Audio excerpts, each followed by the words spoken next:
The issue of ADHD is one of the things that almost wrecked my life last year.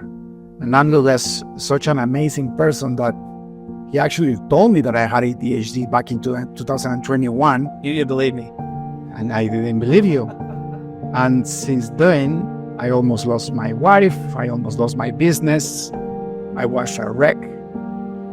And then when I separated from my wife, I remember what you said. And I got checked. And sure enough, I had ADHD. And I had it all my life. And I don't consider ADHD as a disease. I think it's a superpower. But a superpower without getting it controlled could kill everybody, right? Yeah, not managed.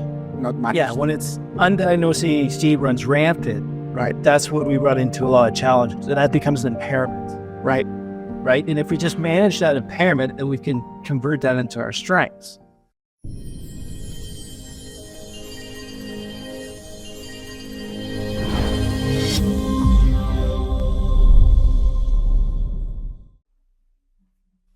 Hello and welcome to the Breakfree Podcast. I am your host, David Mansilla. Today we're doing one of our first episodes where I am actually interviewing my guest live. It's been an incredible experience. I think some of the first episodes 3 years ago, we did it live with the guest in our studio, but since then we have moved places. So I feel very blessed to have Andre with us. Welcome, Andre. Thank you, David. Pleasure to be here. And Andre was in our podcast already, but I wanted to bring him back since it's been a couple of years. And the issue of ADHD is one of the things that almost wrecked my life last year.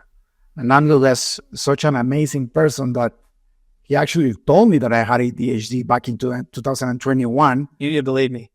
And I didn't believe you. And since then, I almost lost my wife. I almost lost my business. I was a wreck.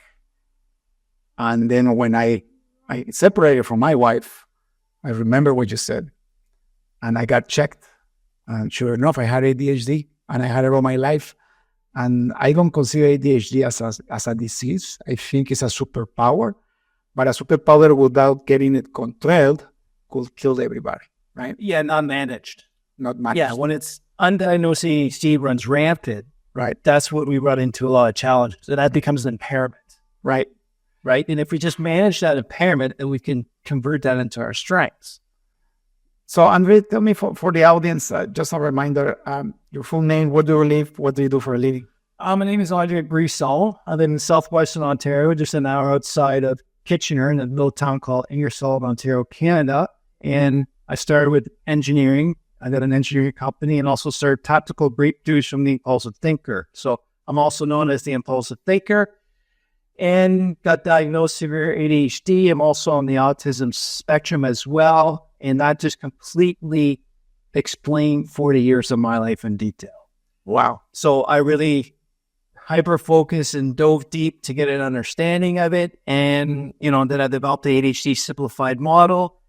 Just being a lot of sense and clarity. That was basically the conversation we had was, there's nothing wrong.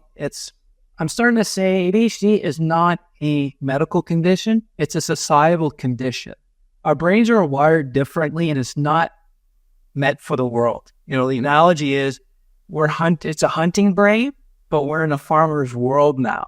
So they don't, everyone sits down, everyone does things and you show up to work and they just produce. Well, we need to be on the go, and our impulsivity is actually a natural trait that was required as a hunter or as an entrepreneur. The reason we started our company is because it was rapid fire impulsivity requiring quick decisions and always on the go. And later being focused on something that we like. Right, exactly. And the environment is not set up for the ADHD brain is what I realized. So that's why we have emotional dysregulation challenges, because we're constantly told we're not doing things properly.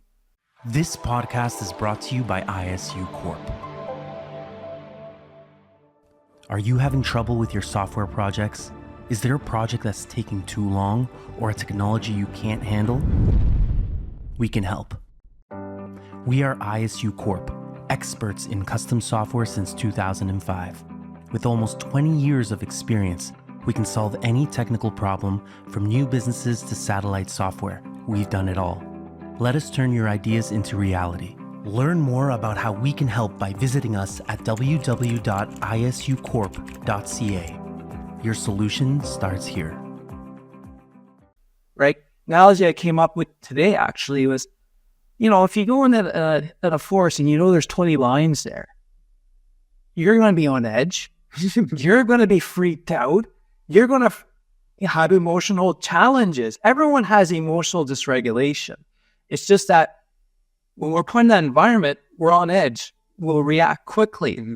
But if we go to the zoo and we got a glass between us and the lions and it lunges at you, you're okay because it's a different environment that's safe for you. So I'm all about environment control. If we are able to control our environment, then our ADHD is managed in a way that we can succeed, because the world does not see our traits as a positive because it doesn't follow the normal course. And that's what I'm all about. Let's identify the unique David. What are your unique talents and traits? And stay in there, because we have a challenge of staying interested. The ADHD brain is 4 conditions to do things: as be interesting, challenging, novel, and urgent. So if we have all 4 conditions, we're after it, we're doing it. But if there's not a lot, then it's hard to get into it. Or if we lose interest and it's no longer challenging, then we'll fall out of grace with that. And since I'm on a rant now, the ADHD simplified model I've developed is ADHD is an executive functioning deficit. Our brain is just not wired to plan long-term, set up plans, tasks, and, setting goals for long-term. And the other thing too is we're actually time blind. ADHD has a massive time blindness. So that's like saying it's a nearsightedness of the future. It's hard for us to see down the road because our time frame is now or not now. I'm only going to deal with what's now. I don't care what something could be 2 minutes from now. It's just not now. We deal with the now. So we're time blind. So that's why we lose track. Sometimes that's why we feel urgent to get something done quick now, because we'll forget it. Mm-hmm. So my time horizon is 2 weeks. I can't plan any further than that. I lose track of stuff, and that's forever. And then the other one is our brain has a challenge with inhibition. Our prefrontal cortex does not inhibit a reaction like everyone else does. So that's why that's where the impulsively comes. And people accuse you, I have a filter. You're right, I don't. This part of the brain's not stopping everything to assess. So the prefrontal cortex says, you got an urge? The brain will say, well, let's slow down. Is there a threat? Yes or no? How should you react? Okay, this is how we're going to react. Our ADHD brain goes, threat, out. And then the brain catches up with, I think there's a bit of an overreaction. So it's a challenge of inhibition, neurologically, and having those 3 basics. We don't have to chase dopamine or whatever. Just people try to make sense of a lot of complex science. But having those 3, manage those 3, then all the typical ADHD symptoms of hyperactivity, impulsivity, inattention, emotional dysregulation gets controlled or managed.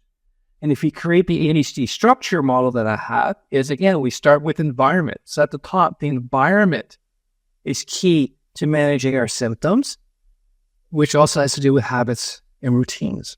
Create our routines, new habits for routines, control the environment. Then there's no reason why the symptoms are when we're being repressed. It's almost as if it's a repress and we act out. So we have that ADHD structure based on the ADHD simplified model. Then it's like, it's a whole different ball game. And like you said, it has to be all based on what you're great at, because it's very hard for us to do things that we have no interest in. So we actually have to focus. That takes a lot of mental energy drain. So mental energy management with habits, routines, and environment control helps us because we have limited executive functioning energy. So if we're going to burn it all in the morning, we're going to work extra hard during the day to get stuff done that we don't want to do or we don't like. And then we actually get more sensitive, the emotions run high, and we just get burnt out by the end of the day. It's incredible because what triggered me to look for help was when I finally had to separate from my wife. You guys gotta understand, I've been married for 34 years and my wife is my best friend. And I acted out so badly most of my life, but especially in the last 2 years, that I completely abandoned her because of the pursuit of making more money and more traveling and businesses and not, satisfying the ADHD urge. Yeah. The traveling part was that got me because I was addicted to traveling. And I had it under the excuse that I needed to go travel to make more money and find more clients and then this and that. And the company was growing exponentially. So I had a self-excuse because I didn't know what was triggering me to travel so much. And I had done it for over 15 years anyway. You had justification for it without understanding the why. That's what... But what happened to me is like at the end, it was when I was 49, that got worse. It's almost like I had it kind of managed throughout my life, even though I could see a lot of problems around it, but also a lot of success. Mm-hmm. But it was kind of managed, otherwise I wouldn't be married, for 34 years. But in the last 2-3 years, it got out of control as I progressed and I grew in my business and I was able to start creating a self-managed company. Mm-hmm. When I had more time and more money, I could travel more. Yeah. And because I had this excuse in my mind, that would actually get me away from home more and more until I started neglecting my wife. And I actually started neglecting my business too. Or that excuse, But the other thing too is you create such a big habit of traveling. And then when there was nothing, when you first started, you needed to travel to get more work. We needed to do certain things to build our company. Mm-hmm. But then once it got successful, because I came to the same thing too with my first engineering company, I lost that because of my undiagnosed ADHD. When we got successful and we're doing well, it was boring for me. Exactly. Because there's no problems to solve, but we didn't have to go get more work. It was working well. So I became an arsonist. So I was creating my own fires to put them out. I didn't realize I was the arsonist. Yeah. So these are all habits that we created. I mean, for me, we're both hyperactive. So traveling really satisfies our brain because we're in motion.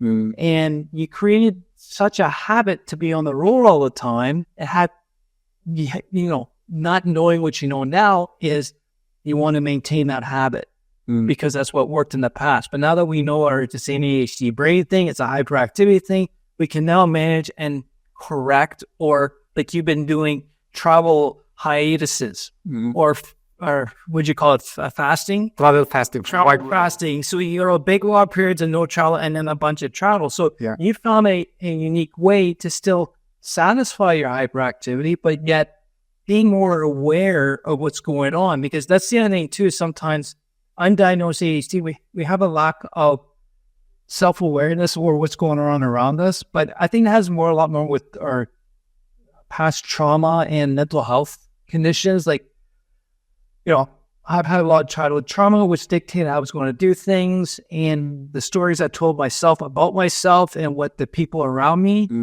you start to believe that, and that's what's dictating. And the one thing I want to clarify to the people listening right now is what we're talking about is undiagnosed ADHD days. We didn't do this on purpose, because I've been throwing at you. I can't believe you consciously ignored your family. You consciously did it. I said, we did not consciously do it. Our brain was coming up with our own maladaptive systems to overcome these symptoms we had no idea about.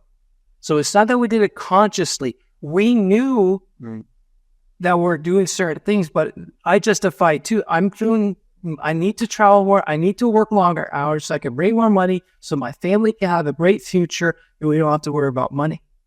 And that just became so ingrained that it became a habit and we just got to get out. And with our diagnosis, that we got clarity is, I don't have to. Like the other day, I actually figured out we're always in a rush. The ADHD brain, we believed we need to be in a rush because of urgency, but those are two different words. I don't need to always be in a rush. I can still have urgency, but that's not rush. So it's like, now I'm like today, I was half hour early. So like I could have done something else to fill in that half hour so I can leave, so I get here on time like my old self. But I'm like, oh, I know I'm going to be late because I start one thing and our timeline, this goes, oh, yeah, it's only a 5-minute job. Turns out to be an hour, then you're late. So I'm just going to slowly come down, nice countryside drive, sun out in the fields. It was beautiful, right? But 5 years ago, I'd be late. Say, sorry, David, I'd lost track of time. But now that what we know now, and what I respect about you a lot is that I think we've always been self-aware. And that's what I think drew me to you. Self-aware, working on yourself, and just not knowing that ADHD side. To me, that was that last piece of the puzzle to keep my bridge life up. Got a lot more clarity, but it takes a lot of work and courage to say, I have not been a good person. Now that I know it's ADHD, I know it's not my fault, but I'm still responsible for my past. And what can I do now to make the future better? Yeah, it's funny because so you told me in 2021 I had ADHD in our first dinner when we were really buddies, but we went out for dinner. I completely ignored it, and then everything happened, and then it was last year when this, the atomic exploded in my life. And so the first thing I did is I watched a YouTube video from one of our business groups. This doctor, I had like a self-assessment, like a 10 symptom thing. I had 9 out of those 10. Yeah. So there I got very scared. Then I went to Dan Sullivan, our business coach, and I asked him, Dan, do you think I have ADHD? He said, oh, yeah. I was like, well, David, let me tell you something. 30% of my students had it, and 64% haven't been diagnosed. That's what he told me, right? So I got really scared. But at the same time, I had some hope. I was already living by myself. I actually separated for 2 months with my lovely wife. By the way, I told her today, her birthday is coming up, and I told her, it's a privilege to be here with you because I don't deserve it. But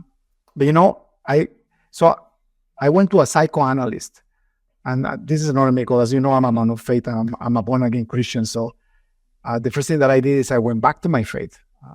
Through 30 years of running with ADHD, building my life. I mean, like, you and I are very successful people compared to the rest of humanity. So I lost that compass. I think if I would have kept in my faith, if I would have kept going to church and reading the Bible, it would have helped me at least have some guiding rails without really know that I had the condition. But anyways, after 20 years, the first thing that I did is when I got into chaos, I went back to my faith. And then I asked my sister to see if she had anybody that could see me, and she's like, "Yeah, my mentor." And so she's a psychologist in Toronto. She's been a psychologist for 20 years, and her mentor, thank God, he was still alive. This is last year.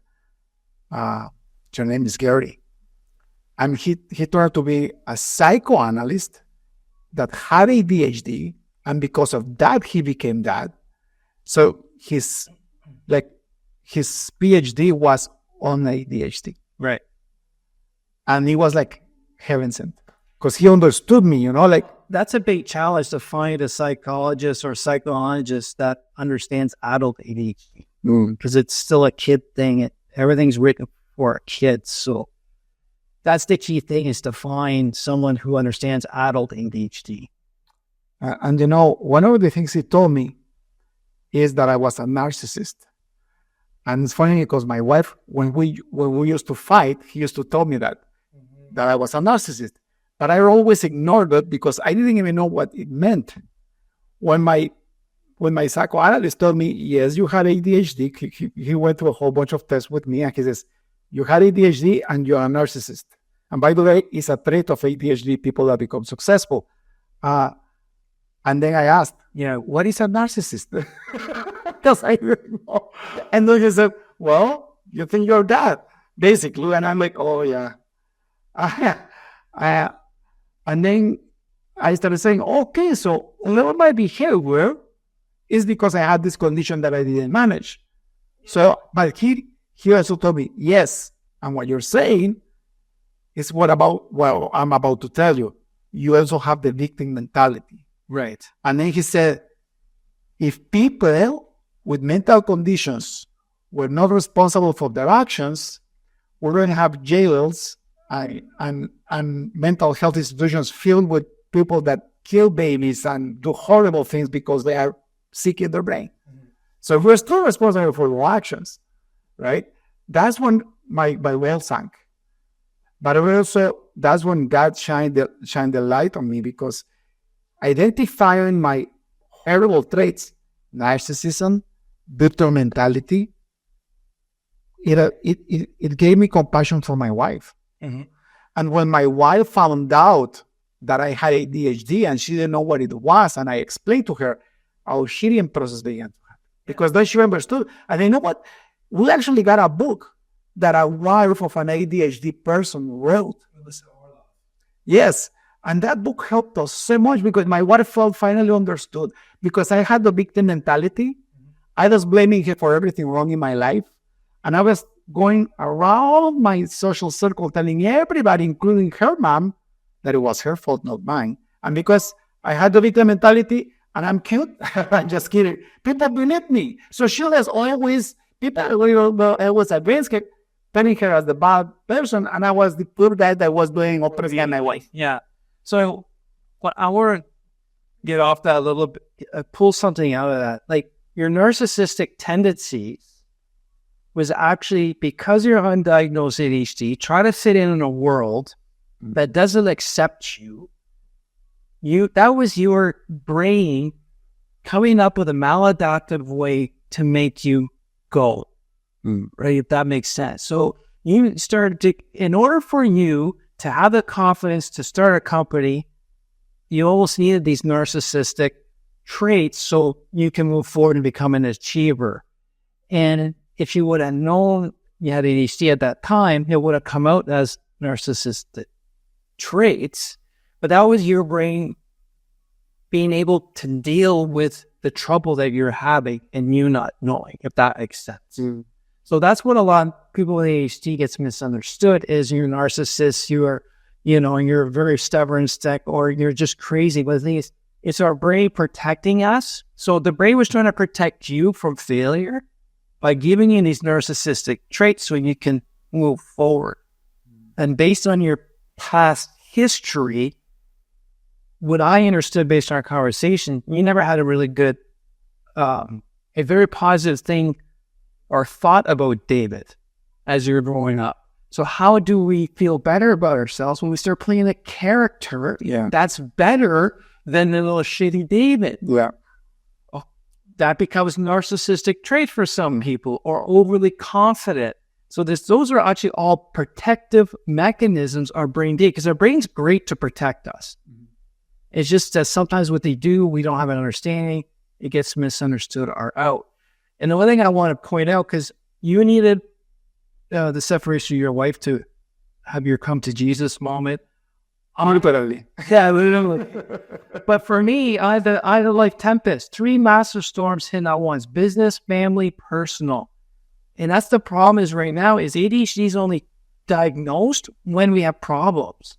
So it would be very nice to be able to say, hey, this is your brain structure. This is how your brain works, and have some sort of assessment to say, before shit hits the fan, part of it, Fred, how can we get these diagnoses before we have problems? Because that's what, for kids, they're problematic. They become ADHD. With my kids, I saw the signs. I got them diagnosed before life got rough. So again, it's our brain tried to protect us. That creates these narcissistic or whatever mechanism it did to be able to protect you so you can move forward. And yes, you might have been the victim attitude. You could have been the victim that just curled up in a corner. But at the same time, you're a fighter. I think we both got a fighting instinct. No one's going to keep us down. We're going to go. And to do that, the brain has to trick us. But still, I had the victim attitude too. I never really realized it to the extent that I had it till you mentioned it. But yeah, it was everyone's fault. But that's the only way I should survive, because I had no respect for the Andre inside. Yeah. So to have this clarity to say, oh, it's a brain thing. It's not a moral failure. You don't suck. My upbringing, the environment I was in back there was not conducive to my well-being. So you made changes. I made changes. I've left things behind. I left people behind. But this is what this is all about, is everyone's different and unique. We all have unique traits and talents, and we just got to be able to start valuing each other's differences to come to the same end goal. Respect is not enough. I can't just respect your traits, because if I don't value you, I can still respect you but not value you, but I'm not going to give you the time and thing. But tell them you can value each other's differences, the world's going to keep being the way it is. You know, looking back, I think COVID is the thing that started exploding my condition. Because before COVID, I had set trips, right? My wife was coming with my trips, and it wasn't so often. I mean, it was pretty often, but not as often as after. When I got incarcerated, because we live in Canada, and we got like stuck for 2 years, most of 2 years. House arrest. Yeah, I bought a treadmill, and a lot of people know me because I was the walking guy, right? Every single meeting on Zoom, I was walking. That kept my brain sane, and I didn't know I was supplying an ADHD need, because I could not sit down for more than 2 hours my whole life. Right. Yeah. When I was a kid, my poor grandpa, I was living with my grandfather because my mom died when I was 2 years old. By the way, that was one of the reasons my doctor said that I carried my ADHD increased. This abandonment, right? The trauma of abandonment. So all my friends knew how to learn properly within the year that you're supposed to. It took me 2 years to learn how to learn. And it was my poor grandpa coming from 7 p.m. until 11 p.m. for 2 years, trying to get the words in me. So you know what I was doing? I was so out of the attention. I was so afraid that I would actually memorize the words, but not have the logic to put them together. And my grandpa would catch me until finally it clicked. But it was a horrible time, very traumatic. And then I felt different because I was the only kid in the whole class that couldn't read. Again, whose measuring stick? They're using someone else's measuring stick for your ability. And you know, this condition wasn't discovered, really acknowledged until later, right? Like, I'm talking 1970s here, right? 1980s. Yeah, so you call this on brain, is like a brain injury back then. Right?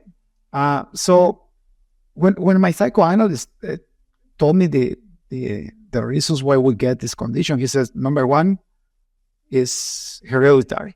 So he said, we're going to analyze your dad. My dad passed away 8 years ago, but he started asking me questions about my dad.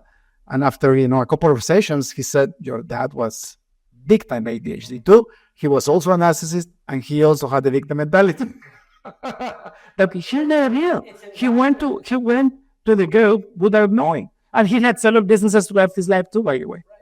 But at the end, that's the environment. You were raised in that environment. So you were raised as a victim mindset, right? It really comes down to the environment. When I go back down to something, when we talked ADHD, I think you're ADHD, you said that it scared you.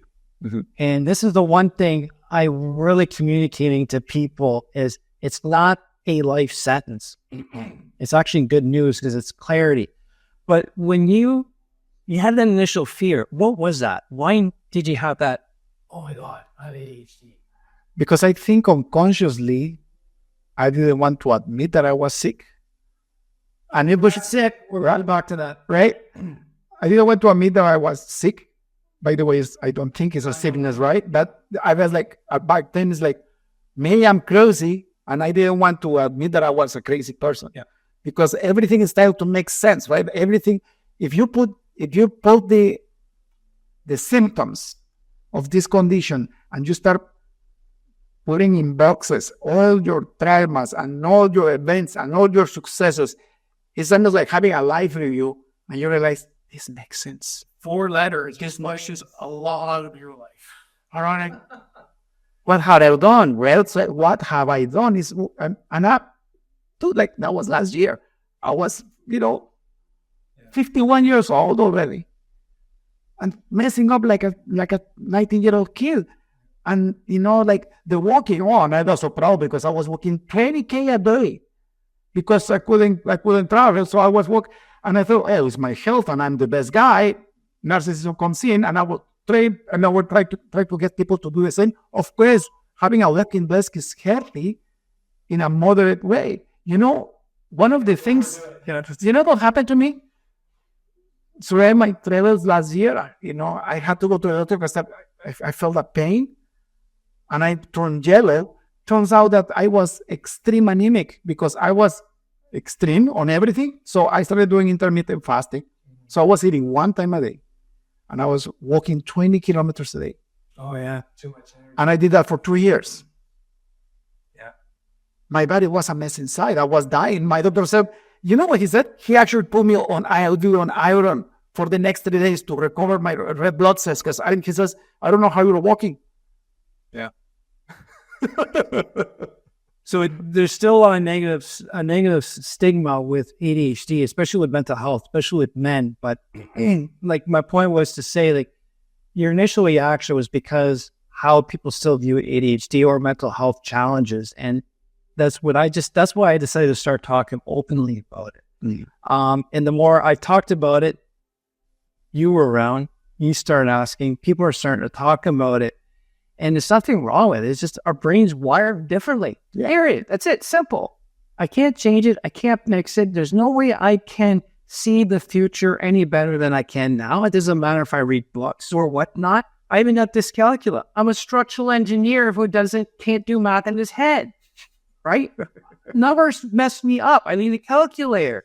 But I figured out ways to overcome that and challenge. But I don't do a lot of math anymore. I'm really good at compliance. So now that I understand my abilities, because I figured out a way to overcome or find a new way in doing things. So, you've got depression, you got anxiety, you've got whatever. There's nothing wrong with it. We just need to talk about it, and then we get clarity on what happened.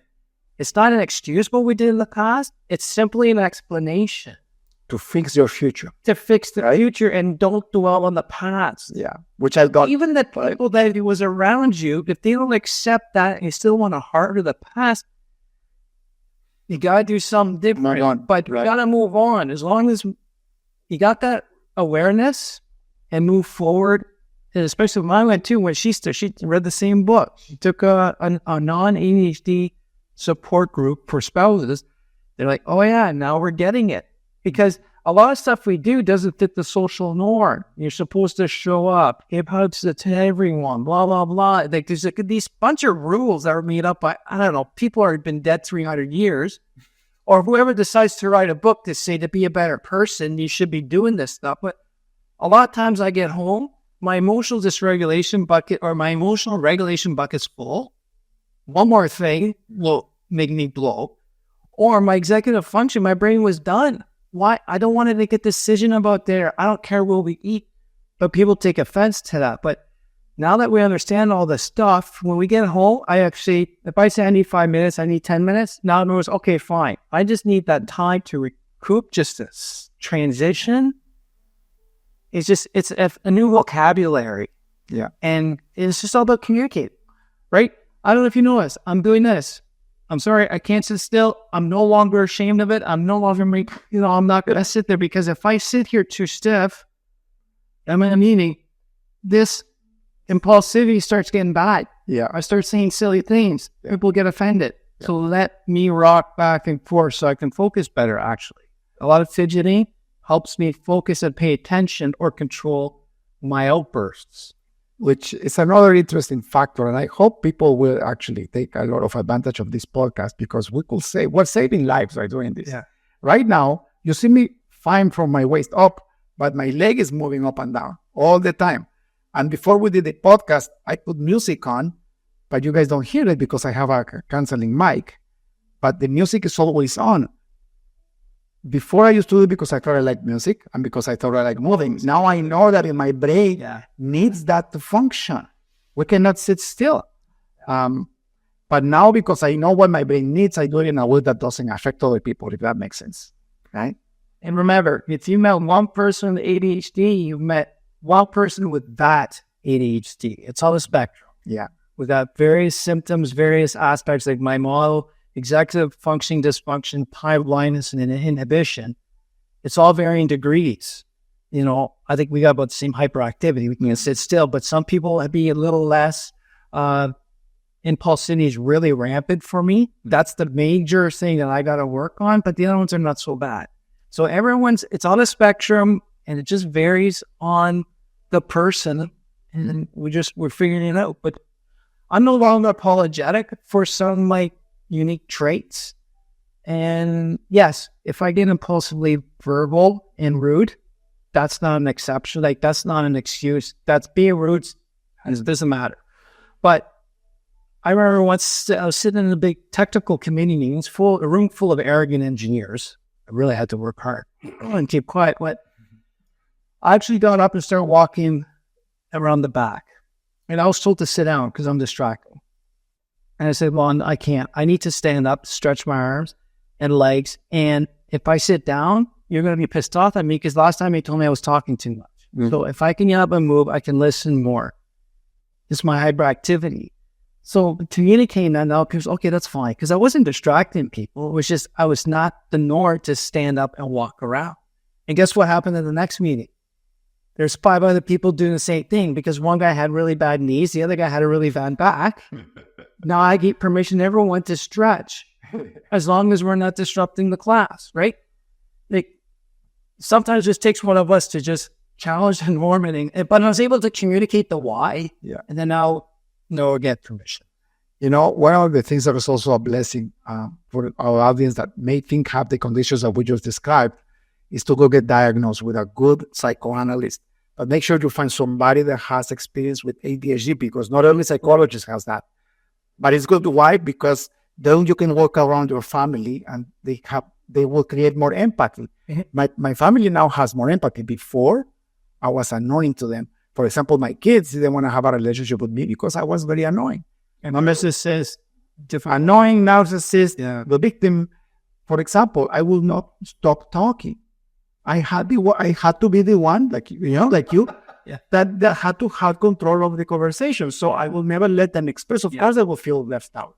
So the result is they will just quietly stop visiting me, or they will say, "No, thanks, Dad, I don't want to have dinner with you today." You see, but now they'll know my condition. My wife too; she knows my condition. I know my condition, so I'm constantly watching. Okay, am I talking too much?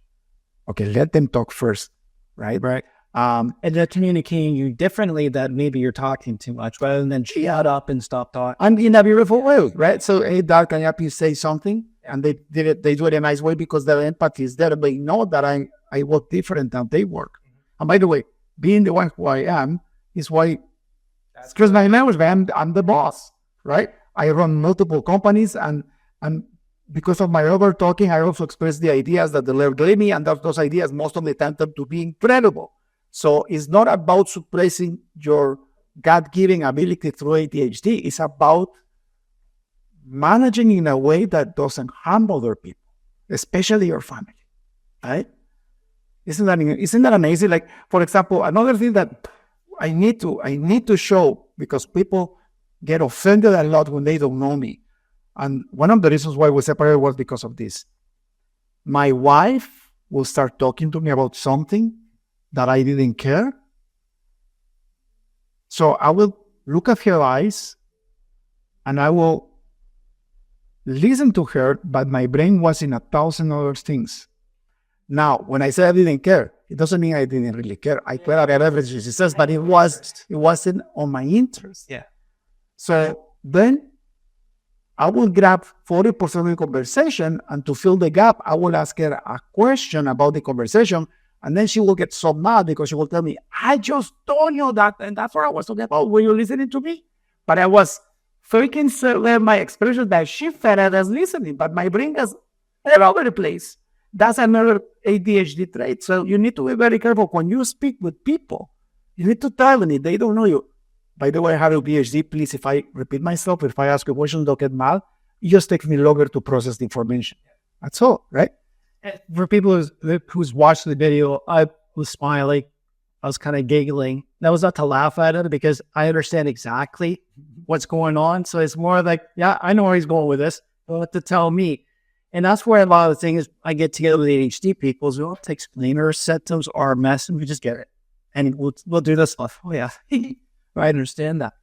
One thing I want to touch on, you said about getting mental health help to get diagnosed. There's other things too, is a lot of like depression, anxiety, borderline personality, bipolar condition, they have a lot of similar symptoms as ADHD. So you also got to entertain. So then your professional that you're looking for has to look at everything.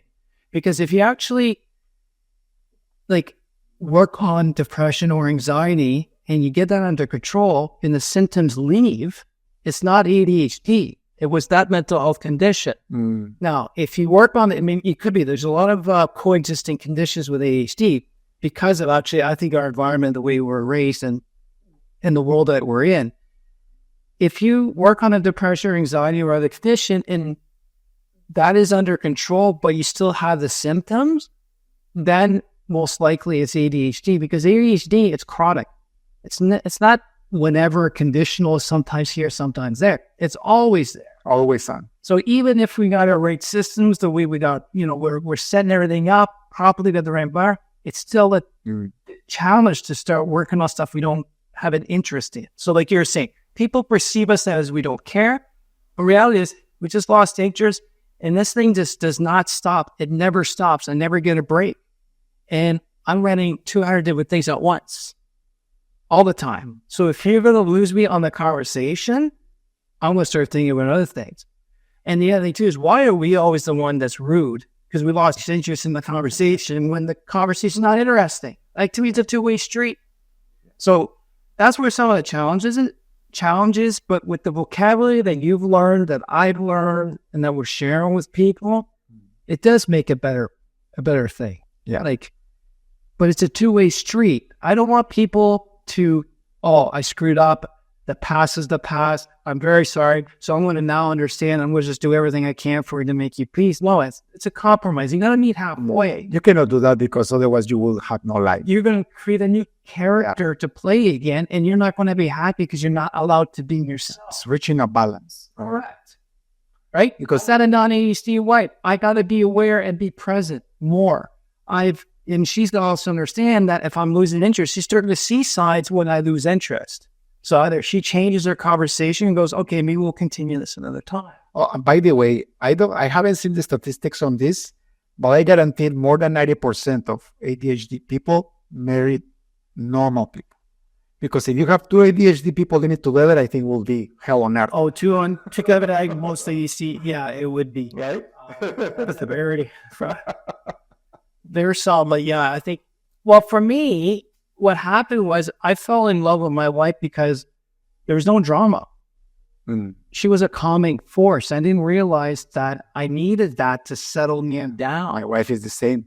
My wife has no drama. Right? No drama. And like, if that person just did this, just, whatever. I'm like, but if it wasn't for that, I think I'd be probably jail right now. Like, in my case, like, my wife is super calm, but she also never allows herself to get taken advantage of. Right. But in a nice, beautiful way. And that's where it helps me, right? Because she will always make sure right is right and wrong is wrong. And that brings peace to me. And I didn't know it was the compliment that I needed to run my life, because she's a completely normal, beautiful, brilliant, normal person, right? yes, extremes. But at the same time, right, if you look at both of our lives, she's always saying, I cannot get myself to do what I want to do.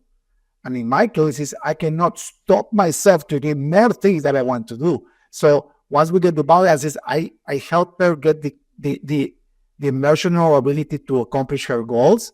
And she now calms me down from overdoing stuff. So Mary, have a beautiful life, madness. But there's a good point that you just said. To do more, to achieve more, it's a need. We need to keep doing things. We can't stop. And that was a big problem for me. I was being told to stop, to slow down, and then I would fight that. And the thing is, we're both high achievers. Doesn't matter what the goal we achieve. Once the goal is achieved, it's done. It was the journey that we enjoyed, not necessarily the goal. That's not. What's the next one? Or you're greedy because you want more money. Well, it's a good measuring tool, but it's the goal setting that we're after. And the high achieving ADHD brain is extremely intense. People around like, whoa, geez, your force of nature, settle down. It's like, I tried to tamper that down. I don't know if you got this experience, but people try to tamper it, slow down, tamper it down. And when I did, things didn't go well. No. Because it's just bubbling up. The energy bubbles up on you. So it's now that I know, I channel my energy in positive things, right? Yeah. For example, the podcasting, right? I fell in love with podcasting 3 years ago. Now I used to have one podcast. Now I have 3 podcasts because it's a beautiful way to channel my energy into blessing the world. And because of the financial situation that God allowed me to have, I have the time to do that now. And funny enough, it's a self-fulfilling prophecy because this podcast is also helping my business get more knowledge and more brand and more exposure. And so my business is growing too. But I'm also blessing other people by interviewing brilliant minds like yours. So it's all positive. And by the way, we're recording in my office, in my house. I don't even have to travel to an office because I know my condition and it's under control. So I'm not doing business travel for 1 year at least. And I spend most of my days in my house. But what do? I go for a long walk, but I go with my wife. See? So it's the same kind of thing that I used to do before, but now it's done in a way that is blessing my family, not cursing my family, if that makes sense. Yeah. Right? Because you're aware. We're aware of the challenges I've created, but at the same time, the world not wanting to understand the differences. And I'm all about this with tactical breakthroughs. It's all about communicating that it's okay to be different, to pursue your dreams. So you're pursuing the way, you have the right to do things your way that works well. Like I used to get in trouble all the time for doing things like either at my first jobs, I still got the end result. Even in school, I got a good grade. I still did what the boss asked, but how I did it was what I done drove for, right? How can you do it that way? Well, I did what you asked for. You got the end result. Yeah, but that's not the point. You still in trouble for doing things different. And I think that's the wrong thing. Who cares how people get to it? As long as we get to it, should be the issue. And that's where we become good entrepreneurs, because once you're in the marketplace, in fact, the most efficient way to get what your client wants is what gets your client happier, and therefore you're going to get more revenue out of it. So the whole school system is funny because I'm a computer scientist. I have 2 computer science degrees. And you have to be a super person in math. And I could never do math. So I would barely pass that, to the point that universities almost had to make an exception to let me into the computer science program because I had to have certain level of math, but I was persistent. So I will pass that with the minimum mark, but I will make it. So I will actually make the mark. But then when you're sitting programming languages, that's the best thing that can. But I get it. Right? Actually, some things I looked into I found my university transcripts, and it was like polarized. Mark was just passing or very high. I'm like, those are the courses I really enjoyed. These are those I did not care about. Right? And it's again, the time frame for ADHD brain is now or not now, and it's all in or not. Yeah. There's no in between. There's no moderation. By the way, that's the secret of success. Yeah. You will have to be all in, right? So that's why I also call it a superpower. I cannot, if you want to kill my mood, allow me to do something halfway and don't let me finish it. Oh, no. It'll kill my day. It'll happen for months. And talking about these time frames, my dad was incredible. He taught me how to set goals, how to set long-term, medium-term, and short-term goals. And big part of why I'm successful is because I learned that when I was in primary school. Without he knowing that I was ADHD and he was ADHD, he told me one beautiful secret. He says, set your long-term goal and your medium-term goal, and then forget about it. And just focus on your short-term goals. Yeah, and before you know, he's going to get there. Yeah. And that's how I live my life. And now I'm like, of course, because I cannot live in the future. Yeah. Right? And when I start living, when I started living in the future because of fear of past traumas, or for example, I grew in poverty. Yeah.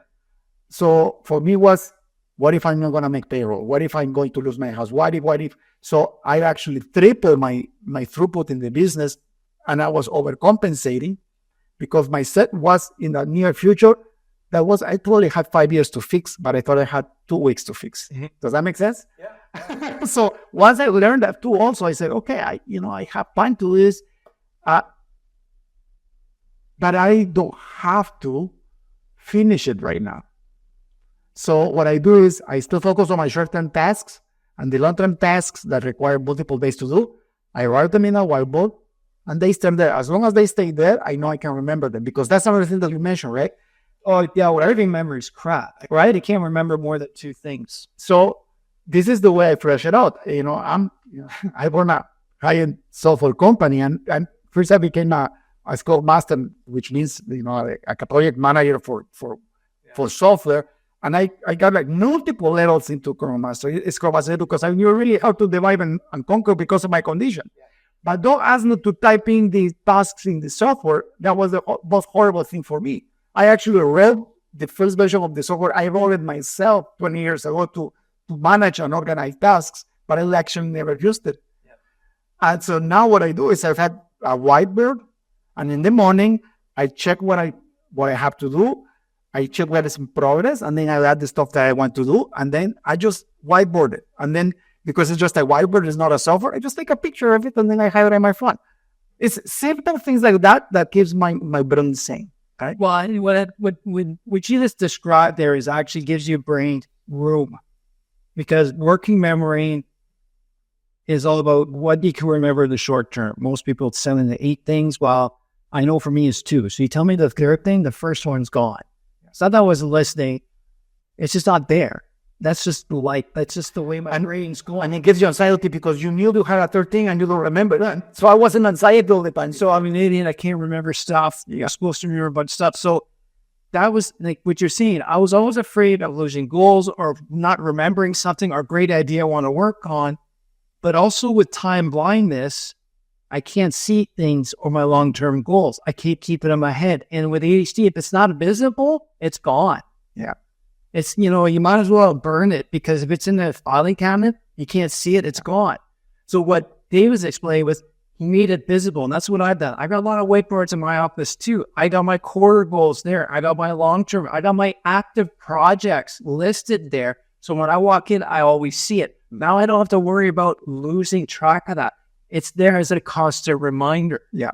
That's making stuff visible in compensation for our brain differences. I'm not going to say it's a challenge. I don't think it's a challenge. I got a poor working memory. Because of my poor working memory, I don't remember what you just said, so I can read the conversation here. Oh, did we? I think we're all here for a reason. Every animal, every plant, everything has its own purpose and in life and on this planet. So why isn't my brain wired the way it is, or set up my unique ability the way I do things? Why can't it be part of what's special about this world? And we're all different. So you got the ability to sit down and work 40 hours a week and go home and not care. We need people like that. I can't do it. But our ability as entrepreneurs to go try different things. Oh, we don't like that. I really hate inefficiency, so I find shortcuts. Innovate. That's what I'm for innovating. Yeah. So once I got understanding of what my unique ability was, the value I bring to the world. Now to the wrong people, there's no value. So you're not my people. I find the people. That's why we talk regularly. That's why I'm friends with David, with the like-minded people. But even non-entrepreneurs that respect and value other people's differences and points of view, that's the people I hang out with. That's the people I try to. I've gotten a lot of customers because they didn't value how we did things. Yeah. So I work with customers. I love an engineer that doesn't follow, I like this joke. Why did the engineer cross the road there? Because that's what they did last year. Right? So they like that I don't do the same thing all the time, because I adapt to the different project parameters, while most engineers will follow the same path every time. One of the things that was very hard for me is reading books. So I tell you guys that it took me 2 years to learn how to read. That created a trauma in my brain. And the worst thing for me was reading in public. Yeah. More trauma. I will get stuttered, right? So I avoided that, but I also avoided reading books. The only books that I devoured were the computer science books or any technology-related books that I was attracted to. I will devour them in days, like interesting, challenging, and novel. But when I started to like business, and I realized that I needed to read more books, business books, those business books, right? Like it's 300 pages and you get 2 golden nuggets out of it. But those 2 golden nuggets could change your business, but you have to go through all the fluff. So Audible came up, and this is what I do as a mega advice. So now what I'll do is I download the book on Audible, I put it on, and I go for a walk. The walking gives me enough brain activity and physical activity distraction, so I can pay attention to what I'm listening to. And I've read hundreds of books like that. And actually, the golden nugget. So you know what I do after I read the book? If the book is worth it, I buy the paperback, and then I go to the page where the golden nugget is, and I highlight it, and then I put it on my whiteboard if I want to implement. See, that's how it starts. For me, that's also the process of making sure it goes in my long-term memory. Right. There's a reason. That's how I learn. It was I read, highlight, rewrite. Yeah. Then I could remember, because actually I learned to understand. I don't learn to know. Because knowing means you're memorizing, and I can never memorize. Right. Could never memorize. But that's what pissed off a lot of people in my class is I was the goofy one. I didn't do all the work, and I got okay marks, but they always came to me to solve the difficult problems because I understood the theory. I do not. But I was ridiculed for not having maths and not doing work. And then when I'm little professor saying it wrong, and I taught them. That's the way I learned too. To become a professional engineer. Yeah. I sealed drawings for buildings. But it's just, we all got our own ways of learning things and seeing things. And just the final thing, what David was explaining is it was the whole fidgeting thing. If I can, like for me driving, that's the only time I can actually do something good thinking on 2 or 3 things versus 2 hours, because my driving is keeping 20% of my brain activated on driving. Therefore, my brain's able to focus on just a few things. That's the fidgeting part as well. So we got to come up with these tricks. That's why I listen to podcasts. I'm working out. I'm working hard on the treadmill or whatever, but I can actually pick up on stuff. But if I'm just doing nothing, my head's all over the place. Yeah. Hyperactivity. So for you guys that may think that you have ADHD, hyperactivity is also a blessing if you manage it properly. This is what we're talking about. You're always going to be hyperactive. Don't even fight it. Use it to your advantage. That's why we look okay, because we don't exercise while learning. We don't get to learn. We have to keep moving. We have to do something, right? And he said, right? You're channeling the hyperactivity in a positive way. Right. And I just want to clarify. So there's hyperactive, physically hyperactive ADHD, and then what they refer to as inattentive ADHD. They don't have the physical hyperactivity, but it's kind of like they kind of refine it as hyperactivity in the mind, but which we do have. We have that too. They don't need to move as much. So they still have some restlessness, physical restlessness, but we need to be physically moving. That's the big difference. So, it's like Dan Sullivan said, it was Andre, you need to move to get things done. Well, I can just sit here and do things impulsively. And that's kind of like a good way. Is like, inattentive, you could actually sit down for long periods of time, while the hyperactive person, that's why I got a stand-up desk. I feel like standing, up I go, do work, my back's ready to go down, or I do more walks. And like now I do have to go to the gym every day because I got to burn off this physical energy, especially if I'm in the office all day. So positive channeling, understanding how your body works, your time for there's just so much. Understand yourself. Stop listening to people. There's no best way. I can only do 5 hours sleep. Any more than that, I don't do well in a day. It works for me. See? And for the opposite, for me, if I don't do 8 hours, my day is ruined. Right. It's different. But another thing that happened to me, and it's because of my condition, I have been always a night person. Yeah. Which means the chronotype. I cannot focus from 7 a.m. until like 9:30 a.m. My focus is 10%. Mm-hmm. Right now, when we're recording, it's like quarter after 6 p.m. It's dark outside already because it's almost winter. I feel more alive. I feel bright. When I was so I was a programmer for over 25 years. When I was coding professionally, they made me go to an office from 8 to 5. And that will happen is that I will come home after 5, log onto my computer and write the best code from 5 until midnight. Yeah. And my bosses, I had to convince my bosses that I could not function at 8 a.m. So what they did is they put all the meetings early in the morning because they knew I couldn't function because I didn't know I had ADHD. And I was like, I tell them I'm a night person. But because I left clothing, I could do 100% focus on that. Yeah. When I became a leader in organizations before I had my own business, I would bring my best programmer with me that didn't have ADHD, so I could actually pay attention to the people because they would tell me what they needed, and my brain was running the code. So it wasn't very perfect to the next thing that they were saying. Yeah. That's why I brought my coder with me, right? So we've always been figuring stuff out unknowingly, subconsciously to overcome the challenges or the impairments of ADHD. And now we understand why they're there. And that's why I'm sharing the strategies and routines I created and I figured out. And that's what I'm sharing with other high achieving ADHD entrepreneurs. It's a brain thing. Yeah. Why fight it?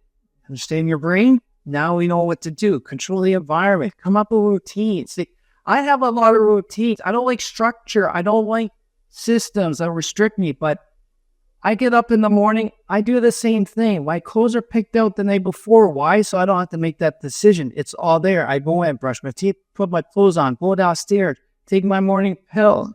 Everything I need for the next day is on the hutch that I put in the day before. My bag's there. So I go out. I haven't thought about anything. I haven't burned any mental energy. Just when I go to the office, I can work, right? And I got routines at work that just doesn't require brain power. That's so I can conserve my mental energy, my executive functioning energy, which I don't have a lot of. But if someone puts a piece of paper on top of my hat on the hutch, my day's ruined because it's not part of the routine. I can't see it. Mm-hmm. I know I get freaks out. I'm like, oh my God, where's my hat? And all I gotta do is move the paper. I know. But it's still not the point. My wife finally understood why I needed these things. Is now my whole day was derailed. Then I already became a tyrant at work. But now I know what I know. It's like, okay, now I'm actually going to go take a walk so I can reset. So that's a lot of stuff that we're doing for specific reasons. Or my favorite is my wife used to get upset with me, even some of my staff. Like I'd leave the morning and I'd say goodbye, even though she said it. I never heard it. People walk in and say hi to me, but I ignore them in the office. It's not that I did 2 shorts about it too, because it's not that when I didn't hear you, it's not that I don't care or love you. It's my head's already at work. Yeah. And your focus is something that is interesting. Focusing on that. I'm already there. So that's why I need to hear it. I'm already on the road. And at the office, it's like I did a short saying, guys, I'm not trying to be rude or ignorant to you. I'm in a hyper-focus mode. And I know if I get out of it, it's going to be another 20, 40 minutes before I can get back in. So I'm not going to fall to that distraction. I'm going to ignore it right now so I can get my stuff done. Then I go over and say hi. So having those kind of communications and the vocabulary, people are, okay, I get it now. Yeah. So when Lois says, bye, good, love you, I just walk out. She knows my head's already at work. Yeah. And the guys come in, they know I'm in hyper-focus, therefore they keep their distance. And it goes in different levels, right? Right. And it's funny because even my business is prospering again after these 2 years of fighting and and adapting and making new systems in my life.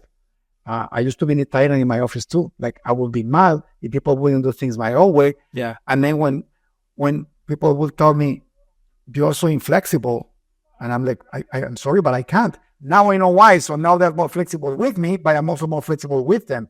For example, something as little as don't interrupt me if you see that I have a meeting in my calendar. Yeah. Because anybody can get a 2-minute interruption and it will be fine. For me, it will take me 40 minutes to get back on track on what I was talking about. Yeah, right? I want to switch gears now, Andre, and talk about addiction and ADHD, because I think it's a huge topic that if you don't manage that, you could ruin your life. Yeah, I would see another interesting... Dr. Parhar from British Columbia was on my podcast talking about substance use disorder. And how, it coexists a lot with ADHD. And I think it has to do with a lot with the environment we're raised in. But addiction has a lot to do with what pain are you hiding? It's not that I enjoy drinking. It's not that I like drugs.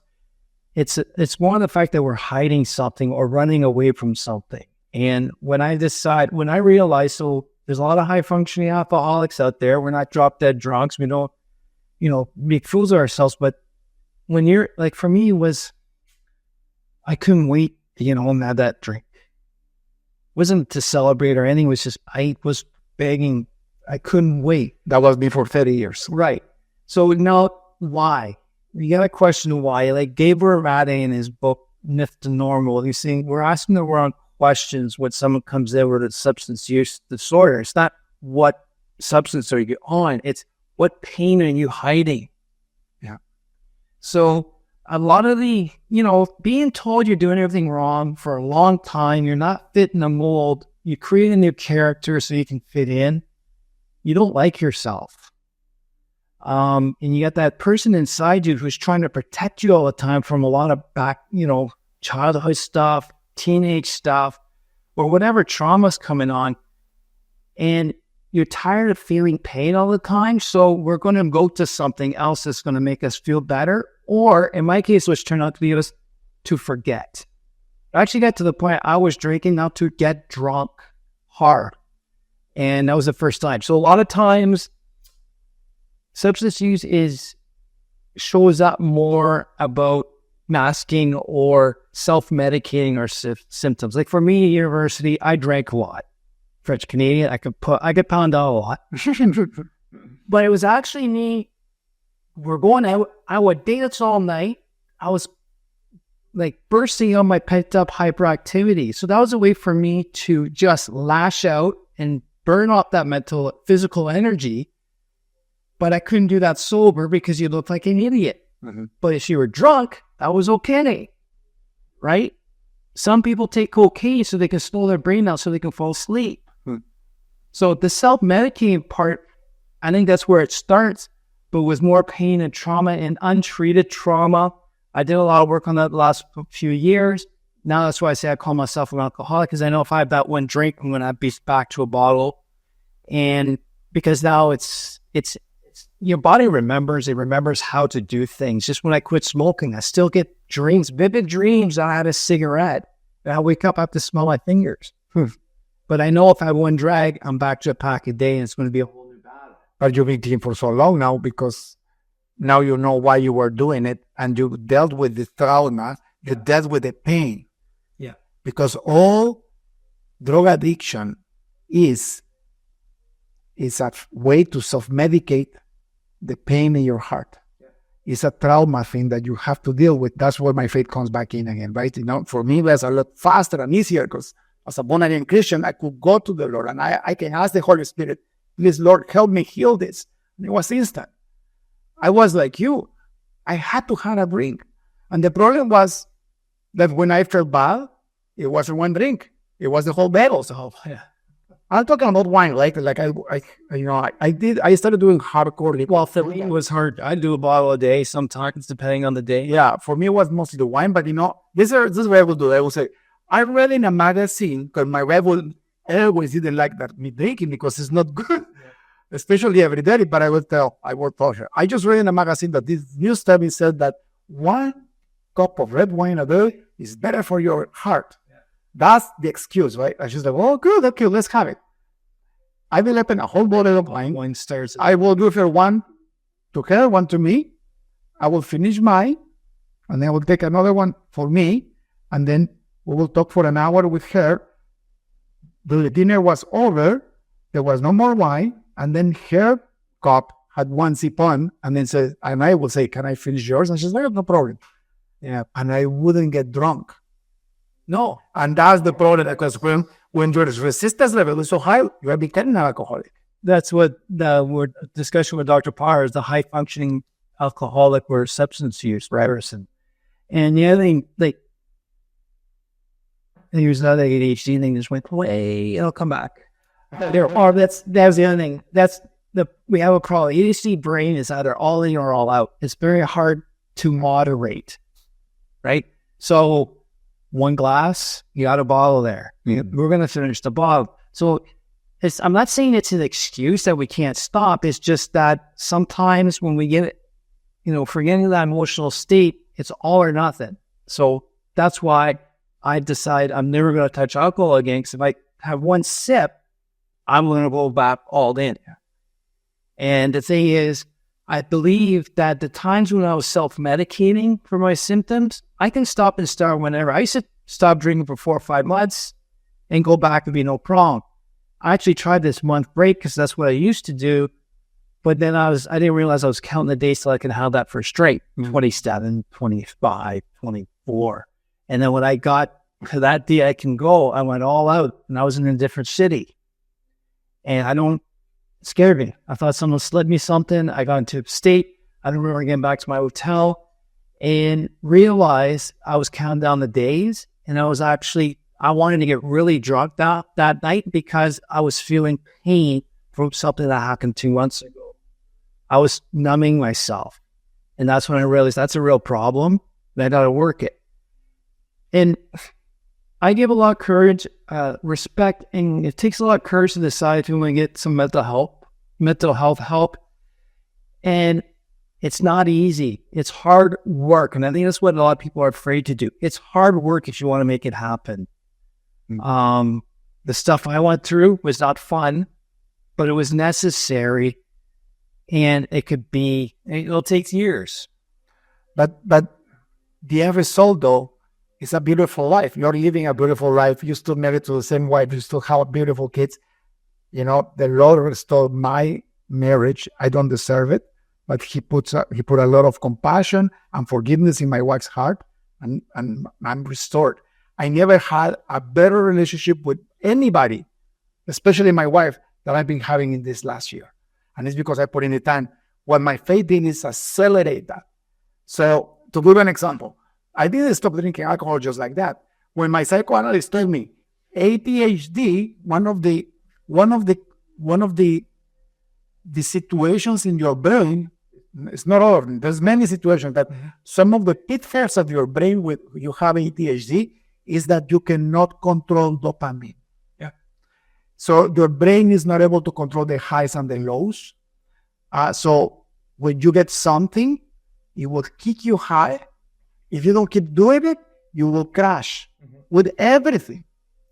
Let's go back to the music, right? I have listened to music all in my life as a background music. It cannot be talking. It has to be just instrumental music. I thought it because I loved it. And when I went to a restaurant and I didn't have it, I would get mad because I don't have music. Then my doctor told me, you do that because when you have instrumental music in the background, it's giving you dopamine and it's sustaining it. Yeah, that's where you were walking on the treadmill in a slow pace. It was giving you sustained dopamine so you didn't crash. It was an automatic mechanism of your brain to give you what you needed to control your condition. And that's why we tend to get addicted to different things, because if it's not music, if it's not walking, even walking was killing me because I was overdoing it. But if it's alcohol, if it's pornography, if it's drugs, any kind of drug, then you're messing up with your wife, you're messing up with your kids, you're ruining your life. Consequences are negative. You could end up in jail, right? So this was my transition, right? So I got back to my wife in a miraculous way. The day that she said, I want a divorce because, I cannot handle this, was the last day that we were separated. That day, my psychoanalyst told me, David, what you're doing in your marriage and in your life is the 3 horsemen of the relationship apocalypse. And I'm like, what do you mean? And then he said, and he will talk to me in Bible ideas because I came back to my faith, and he happened to be Christian too. So he says, these are the 3 horsemen of the apocalypse with your relationship with your wife. Number 1, you defend yourself. Number 2, you run away from the situation. Number 3, you blame her for everything. You defend, you run away, and you blame. If you do that all the time, she cannot express her feelings, and you can never fix the situation because you're always avoiding your responsibility, your part in the situation. Yeah. When he said that, I was like, what? And going back to my faith, she told me she wanted a divorce at noon on the phone. I had my psychoanalyst. That was another miracle, by the way. For some reason, he told me, David, I need to see you more often. People, like doctors don't do that. They want to see you once a week, once in 8 weeks. He said, I know you have money, and I don't care about the money. Even if you don't pay me, I have to see you as many times as possible. And because, I was separated, I took it on him. So I was there from like 9 a.m. until like 11 a.m. on a long session. Like there were long sessions with him. Beautiful, beautiful person. That day she said, I want a divorce. My life felt like I felt like I went to hell. So what did I do? My ADHD brain started hyperactivity. I went to the gym and I worked out for 4 hours. Mm-hmm. And then, I went to the sauna at the gym and I started praying. And I was asking God, okay, Lord, what do I do? And the Lord was saying, just be still and know that I am God. Be still and I am God. Everything is going to be okay. I will never leave you nor forsake you. The entire world, you cannot be abandoned by everybody, but you will always have me in you. So I came out relaxed, empowered, no alcohol, no drugs, no pornography, no nothing. Walking to my car at 10 p.m. after being in the gym for so long, I get a phone call from my wife and she says, sorry to bother you, but I'm trying to get into the house and all the lights in the house are on and I let them off and I think there is somebody inside the house. And she was freaked out. So I knew immediately it was a chance for God to show myself as a caring person to her. So I said, I'll be right there. I put the phone on mute and I just ran with my car to the house. And sure enough, 2 minutes before I got to the house, she would start calling again and I didn't answer the phone. Because I knew she found out that everything was okay in my heart. Yeah. But I came in, she was still outside, and she said, I think it was my daughter, but okay, check in and make sure everything is safe. So here I am, and I make the whole house, check the whole house. I said, no, everything is fine. And then she went, my daughter told me that she went into the house and she didn't let us know that she came into the house and she left everything on. But then she said, would you like a coffee? This is the same girl that she asked me for a divorce. And I said, yeah, no problem. And then I started telling her about my session with my psychoanalyst, how the 3 horsemen of the apocalypse and all that. And she almost started crying because it was the first time in our entire life, after the 30 years of being married, that she felt understood by her. Yeah. So we kept talking, and then, I got there like at midnight. She got up to the kitchen to do something, and something came on me, and I ran to the bedroom, and I went into the bed, and I wasn't living there. And then she kept calling me and looking for me, and then she went upstairs, and she went into the bedroom, and she saw me laying there with my pajamas on and everything, and she started laughing. She said, I'm like, can I stay for one night? And she said, okay, I'll let you stay for one night. And she started laughing, and I stayed. And the next day, she let me stay, and we started talking about our issues. And I kept going to my psychoanalyst. I never left. That was a miracle. Is it a miracle, or did you finally come to the realization and open yourself up and be open to an alternative and see yourself in a different light that was challenging, and you wanted to work to improve yourself for the betterment of everyone? Yeah. Like, that takes a lot of courage and a lot of confidence to do, like to say, you suck at this, Andre, this is horrible, and to admit it and to see it. Like, that's what a lot of the work is. And there's a lot of a negative stigmatism about mental health and getting help. Like, my dad hated people who went about professional mental health. He thought they were weak and idiots. But I find that people actually go get the help. They have the courage. It's hard work, but like you said earlier, man, is it free, right? I hated myself. Now I'm starting to like myself. And that's a complete, it might not sound like a big gorge, but it is a massive canyon that I just jumped from going from hating myself to being okay, right? And, I got to give you a lot of congratulations and for you to be open like that to yourself and to see that and to work on it? Because it wasn't easy. And no, it wasn't. But, the door was open and I took advantage of the opportunity. And I learned the three horsemen of the apocalypse because I started applying that. And that's painful because you have to kill your ego when you do that. And because my wife had so many emotional wounds that I put on her, she needed to express her pain. I am from Guatemala, so what we actually did is we went in January to Guatemala. Like, that's where we're from, but we live in Canada for over 30 years now. So we went there, we rented an Airbnb because we were just investing in a property there. And I thought I was going to be there 2 weeks. Turns out that my sister-in-law had a friend that went to a church, and they invited us to this church. We didn't have a church before, and the pastor and his wife had exactly almost identical life experience that we had, with the same problems, the same mistakes, like crazy. So they became our friends and they started mentoring us. So I ended up staying there for 6 months, and they're influencing my life, how they dealt with the condition, how she was able to forgive her husband in a way that she did. By the way, they weren't pastors before. They were normal people, but then after the Lord changed them, they gave themselves entirely to the Lord, and they poured all their love in us. And so my wife could see a role model that we could actually save our marriage. And I tell you this, guys, because if you're into trouble, not able to get divorced, you gotta find a couple that can mentor you, that went through what you're going through, so you can see the light at the end of the tunnel, and you can actually see that it's possible, because it is possible to heal those wounds. The miracle was, they told us it took them over 10 years to heal their wounds. My wife is almost healed. I am almost healed. It's been, 10 months? Now let's talk about the alcohol. So I became addicted to cigars. That's what I will do. But I will never overdo it. Same with the alcohol. I will overdo it once in a while and I will feel ashamed for it. But I will always, and my resistance was high, so I could drink and never get drunk and never do stupid things.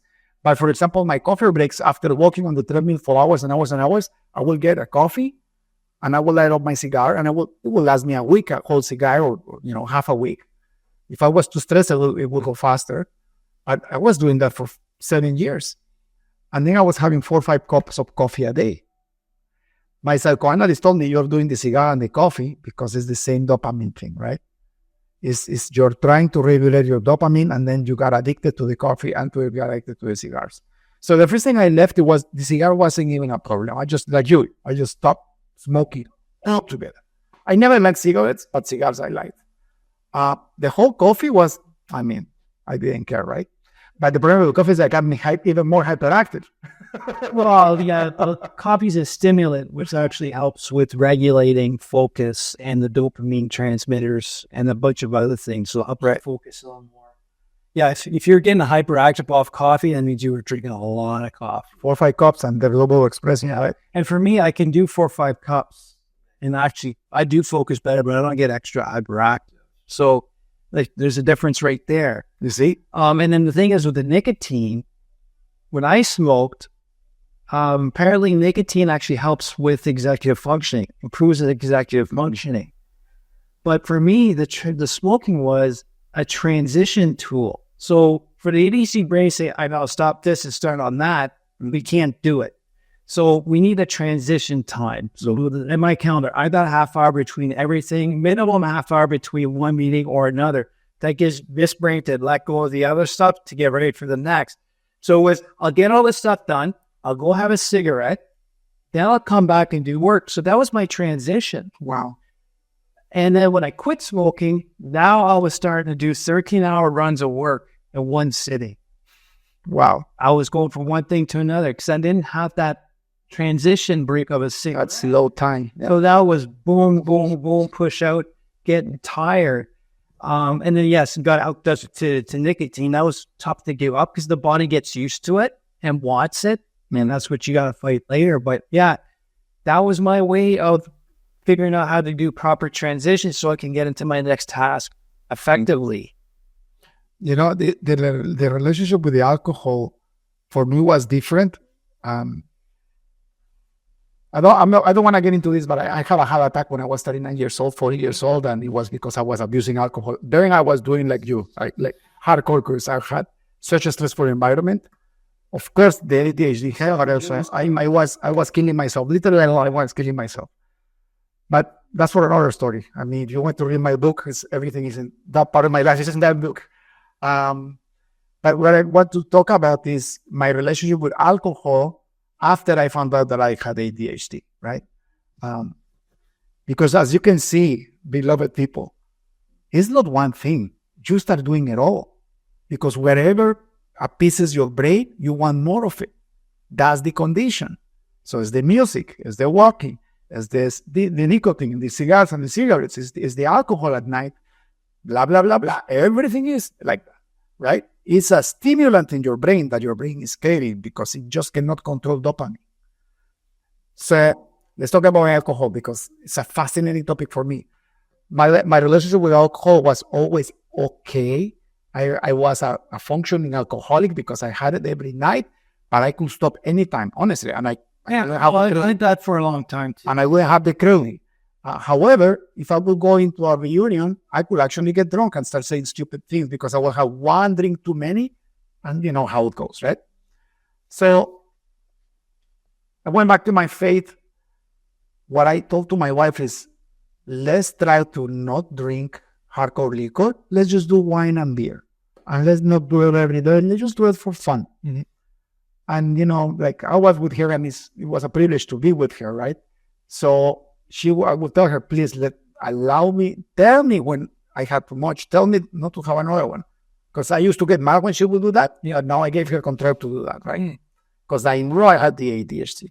So living out and control your moderation issues. Yeah. So she will have me control. Still does that, by the way, with other things. But we will go out and get chicken wings and beer. And I will love it. And I will have up to 2 beers every time we went out. And that was like daily, like not daily, but our weekly thing to do. Or that when I would go out on the weekend and I will have 2 beers for lunch or dinner. Or I will have 2 glasses of wine. That was my limit. Not every day though. And I was fine like that. And it was okay, you know. I was still created. So I will remember the craving. I will tell my wife, let's go for chicken wings on Friday. I wasn't the chicken wings. It was the beer. And in my faith, if you become a Christian, you realize that there is fasting in bed with my faith. But you do the fasting to honor the Lord, to as a sacrifice, to honor Him, and to get rid of your flesh desires. Interesting. I didn't know that part because I hadn't read the Bible until this year. I started reading the Bible for the first time in my life. So in about April, after we were getting healed so fast, we were so thankful with the Lord for His blessings that she told me, let's start fasting. I didn't know how to fast. I mean, I always did fasting for health, but as intermittent fasting. So I will have 1 or 2 meals a day, like 16-hour fast or 20-hour fast. Never did more than a 24-hour fast. And then so we asked at church and they told us to do a 3-day fast. Mm-hmm. But you know me, right? Like people that at church do 3-day fast, sometimes they had 500 calories a day, 600 calories a day. He told me 3-day fast. I only drank water for 3 days, right? Because I'm a link and I got my ref to reserve without knowing that maybe that's a little too much, only water. Like, guess what? At the beginning, it was easy, supernaturally easy. Like, I will do the fasting, understand the Lord, only later, I will get so spiritual, my prayer meditations will go so deep. And then I talk back to the alcohol, the coffee, no problem. I never smoked again because my wife always hated it because it's actually nasty because you smell bad, right? But I will keep the same habits. That was April. Then May, the same thing. June turned around. I was already in Canada. And then what we do is we give the Lord the first 3 days of the month as an offering. So we don't eat for the first 3 days of the month. So the July fast, listen to this, it's fascinating. The July fast, the first 2 days, I had a horrible headache. And now I learned how to do the fasting, right? Like before I did just water, now I would do water and then I would put like throughout the day, I will have 1 or 2 glasses of water with half a lime and salt because you have to replenish your electrolytes. Yeah. That's what I will do. So that would actually be better. And I did that, and the first day was horrible, and my headache couldn't get it. Day 2, headache again. Day 3, in a miraculous way, I got directed to the book of Isaiah. And if you read, I think it's Isaiah 58 or 56, just Google it. It's fasting in Isaiah. So I start reading, and it says, you give me your fasting for offerings, but I am returning this to you in liberating from your flesh conditions. Mm-hmm. I read on the Friday that I didn't have a headache anymore. It was the last day of fasting. No matter what, guys, I could keep going. I felt this power in my spirit that I said, I could do 7 days. But of course, I did it because I wanted to respect my wife. And actually, it could be unhealthy. I told my wife when we gave up the fast, I'm like, baby, I could keep going. The next day, the first thing that I did after the fasting is have a coffee because I love my coffee. The next, when I had coffee that day, we did communion, which, you bless the bread and you remember what Christ did for you. The next day I wake up, I go down running for my cup of coffee, and I got my Starbucks, beautiful, espresso machine. I fill it up with my delicious coffee. The smell was delicious. I gave it a sip. I couldn't drink it. It was like drinking vermouth. So I tried it again. And I'm like, I couldn't drink it. I'm like, this is weird. Dumped it, right? And then at dawn, my wife tells me, remember what we read in Isaiah? And I read it again. The Lord will remove all of the flesh, bad habits from your life if you fast to Him. Mm-hmm. He returns it, to you. You do it to Him to say, I love you and thank you and I'm sorry. And He comes back and He blesses you with it. So then I realized He had healed me from caffeine addiction. Because I tried in the afternoon. So this was my habit. I will get up, have 2 cups of coffee in the morning. Then I will have 1 cup of coffee like around 3 p.m. to pick me up. And then at 6 p.m. I will have another cup of coffee. Normal like that. If I have a stressful day, that would double that. That was normal for me. Yeah. So my brain had to have it. So 3 p.m., go make myself a coffee. I had forgotten about this. Put it in my mouth. I almost vomited. Yeah. So I'm like, this is amazing. So the next day, what I did was I told my wife, do you think I could actually do decaf? Because I like the habit. So I had the decaf coffee, and that was fine. Yeah. So I researched less than 1% caffeine. Yeah. That's how the Lord took over my caffeine addiction. I didn't even know that I had a caffeine addiction. And by the way, people, it's okay. Coffee doesn't, yeah. I mean, if you overdo it, you will get fed with the acidity, but it's fine. My point is, that's how I got rid of coffee. Mm-hmm. Doing more fast moving forward. We're coming to the month of October now. I still have my doers once in a while. It was fine, but I didn't find them as tasteful as before. Right. It was more the habit, but it was still fine. I do my fasting in October, same thing.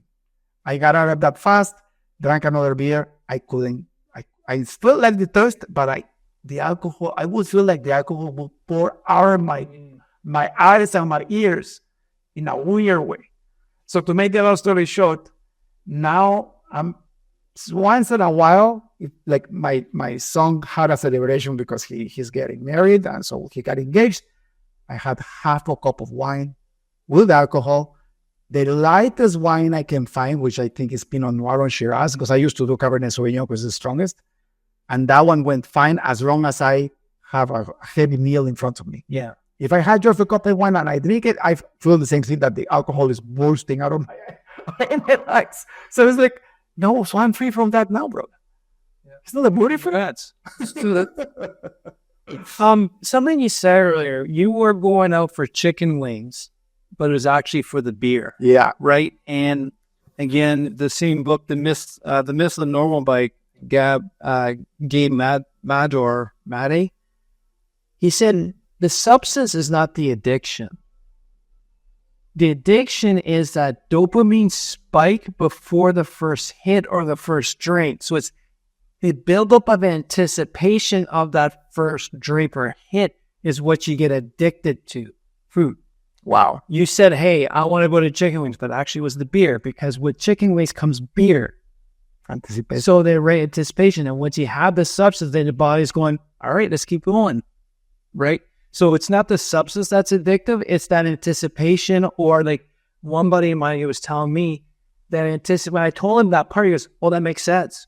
I was getting so excited. I was going to go to the bar, I was going to meet up with my friends because I can start hiding my pain. He figured this out a lot later. So it was that anticipation, that dopamine hit before the drink he was addicted to. And that's what, when I read that, I was like, yeah, I was anticipating cream in the drink.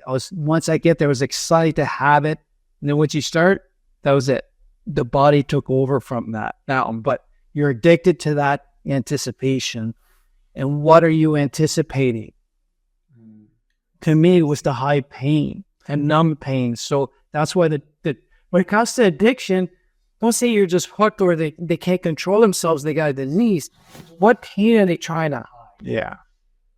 And also the substance, right? Like the substance also, like your body craves the chemicals at some point once they reduce it. Right, but it's free. It's that you're addicted to getting that first hit. And then once you start to drink, You cannot stop. you can't stop because now the body is getting what Craving it. So sometimes I know I still get nicotine cravings because the body's, I really had to get time back. And or even with alcohol. Yeah.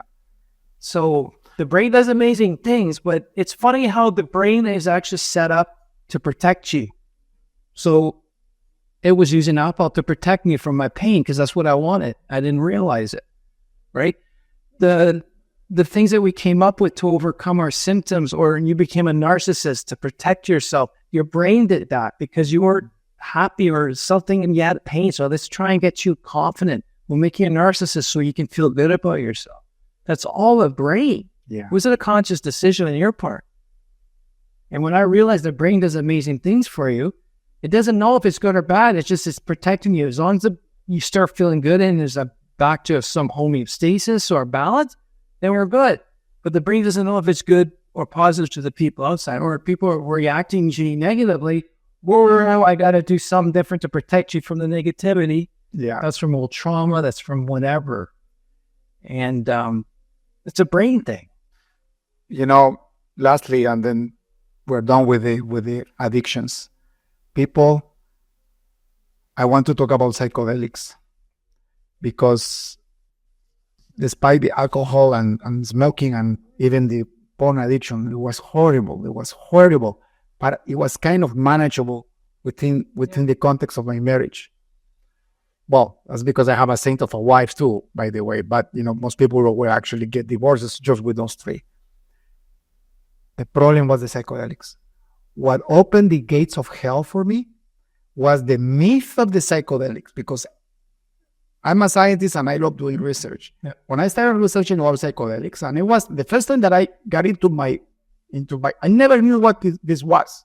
But then there was this documentary on Netflix called Fantastic Fungal. Yeah. And they trade these mushrooms, these magic mushrooms. They make it look like a miracle medicine, and they give you all the drugs and this and that I actually thought this could be awesome, right?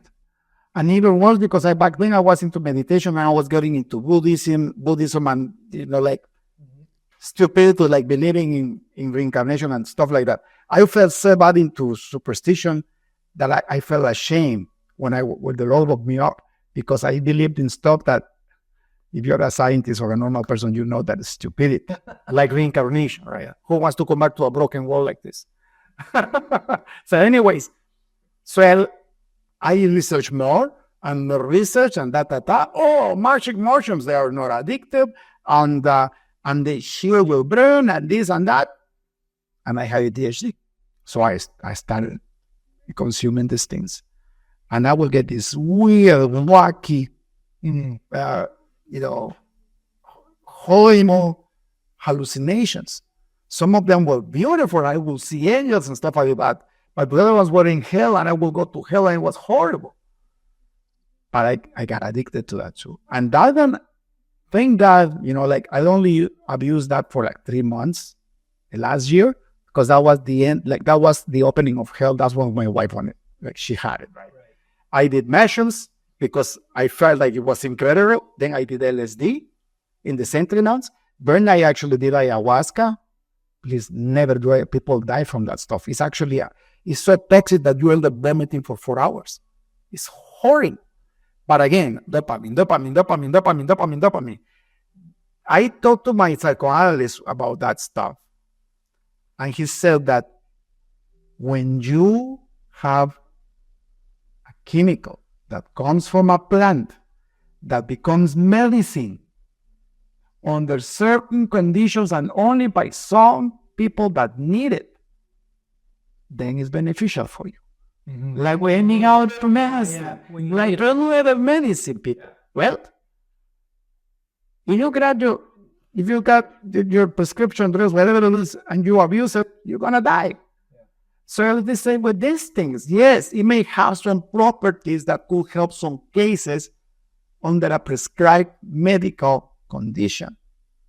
But if you go on biomagical muscle, you start smoking marijuana, and then you have ADHD, you're going to get hooked to that stuff, and you're going to rather be in that environment than be in the real life, because what that stuff did for me was what alcohol did without the kickback. So that's the danger, right? I will get high in mushrooms, and I will be like in this visualization. It will come faster and it will last longer than getting drunk. And then I didn't have the side effects afterwards. I didn't get hangover. So it was 7 years that I would rather live in that environment. So whenever that happened to me, I will pop 4 pills of these mushrooms, right? But that's what I was wondering. You were trying to escape reality with psychedelics. Most people that do it for that reason. Why were you escaping reality? What pain were you escaping? It's the pain behind. And like you said, it lasts longer, so you got to stay away from reality longer. All that trauma, right? Right. And that's what happens. We got to uncheck trauma, uncheck challenges with your mental health. Yeah. It goes down a bad road. It can. But it takes complete open honesty to yourself, from yourself, and admit that you need to, like, I remember when I decided to get professional help, I like, oh my God, like I am my parents. I'm seeing myself and my kids right now. I'm screwed up. I need help. And this was it. Like what I saw in my kids is I can't continue this way and do this to them. So I got help.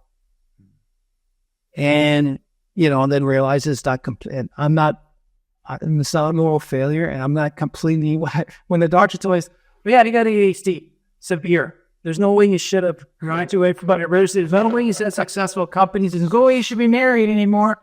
But something, you figure something out. And I'm like, no. I can't be 4 letters that explains my whole life. There's got to be something worse about me. There's nothing wrong with it, right? So it's difficult, but it's like you said, it's definitely rewarding. We're all better people about it. And, I got to give you credit for the courage that you had to invite me to talk about. I didn't expect us to be talking this in depth about our past. But I know with me talking about my ADHD challenges and observations and my diagnosis, I got him thinking about it. I got a lot of other people thinking about it. I had some guy actually come on my podcast, the Impulsive Thinker, talking about his depression 2 years ago. And he just messaged me saying, because of that podcast, I don't know what you did, but I was able to talk more about my depression. And all my friends were starting to talk to me about their depression. And he had such a horrible fear, anxiety attacks for speaking on stage. He decided to get professional help to get over that anxiety so he can spread the word more. Because the more we talk about it, the more people hear it and people talk about it. So, I'm making an impact. Your podcast has been making an impact. And this story here, I'm not ashamed of what I've told. I screwed up a lot in the past. There's a lot of stuff I did wrong. But I fixed it. I'm trying to become a better person. And no one's infallible. No one's perfect. You can never get it right. Am I going to make mistakes? Probably tomorrow. Yeah.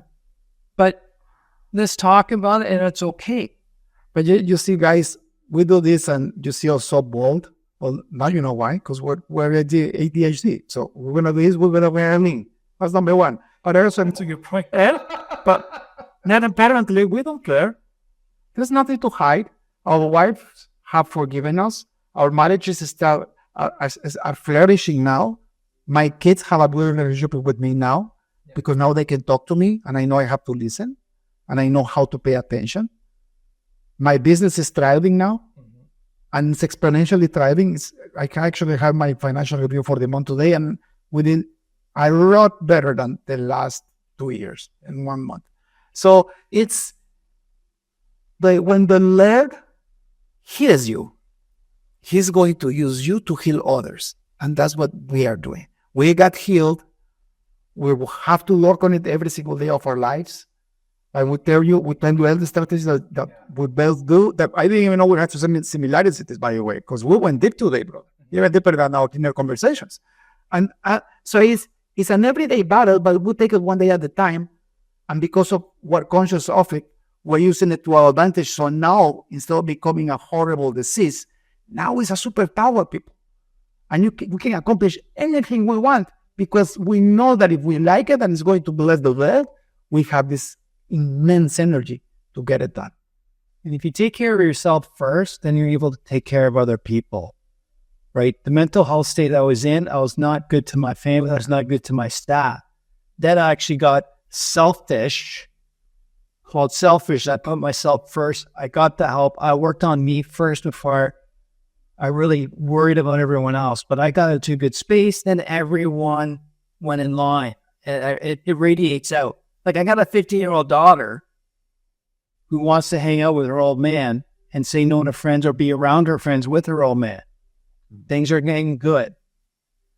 So take care of yourself first. And this is what I say to a lot of people. Take care of your mental health first. Your physical health will follow because your brain, if it's not working properly and it's overcoming emotions, it's not working properly to make your physical body work better. So get your head, your brain working, your emotions under, especially the childhood trauma, the old trauma, it's buried deep and it keeps coming out. So we got to be curious and wonder about that and work with it. And you have to be forgiving of yourself first and forgive others. Today I had an episode in the morning with my wife because I lower my awareness of ADHD. And when she spoke to me about something related to our real estate business, and I exploded. I didn't give myself the 30 seconds that I give myself before I answer. So I exploded in a way that was not meant. There is no crisis. There is no emergency, but I made it so big in my head because I wanted to solve it right there and there when she told me, again, because of the condition, I messed up her morning and then I had to apologize. And of course, now she knows, but I really hurt her, like I actually hurt her. And then 4 hours later, we went for lunch and we talked about it and we fixed the problem. The problem is fixed, but I ruined her morning and I ruined my morning because I had a sleep. I slept, right? It's fine. I'm human. She knows, she forgave me, and then she actually told me, I'm sorry, but I shouldn't have talked to you back then because we were talking about something, and then she changed the conversation and she talked about this thing. And I will leave her, I did say different cake, and I will vomited on her. That happens less often now, though, people. Like, because I'm always aware of my condition, I'm always just count to 10 before you answer anything. Just 1, 2, 3, 4, 5, 6, 7, 9, 10. Okay, think about it now, talk. That works well with times. You can't get to 10. And what I communicate to people, especially my team, I said, ignore my first facial reaction. Yeah. Because my brain hasn't caught up yet. That's my impulsive reaction. Ignore it. That's not real. Then once my brain catches up, then I got the actual reaction. Because I get that too. If we feel emotions intensely, huge more than others, raw and immediately. And then it comes out. With my family, it hurts, but they're starting to understand that just to ignore that first reaction. It's not intended. It's just the way the brain is working. And I am working hard to get that 1, 2, 3, 4. But again, it's all about communication and understand it. We're just wired differently. And we're here to tell you that there is light at the end of the tunnel. Your life will never be perfect. You live in a broken world. By definition, you will not have a perfect life until you go to heaven. You are a Christian like me. But having said that, though, Andre and I are living the life of our dreams. And I honestly tell you, I have never been happier. I have never been healthier. Yeah. I'm building my wealth back, which doesn't matter really. I really don't care about that. What I care is that I'm building my family back. Now I'm finally having a home. Before it wasn't a home, it was an empty house because I was never here.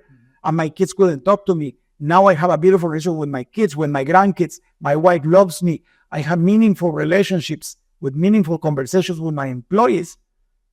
You know what I did 2 months ago? I went public. I did a town hall meeting with all the people. I had people in 9 countries. And I apologized.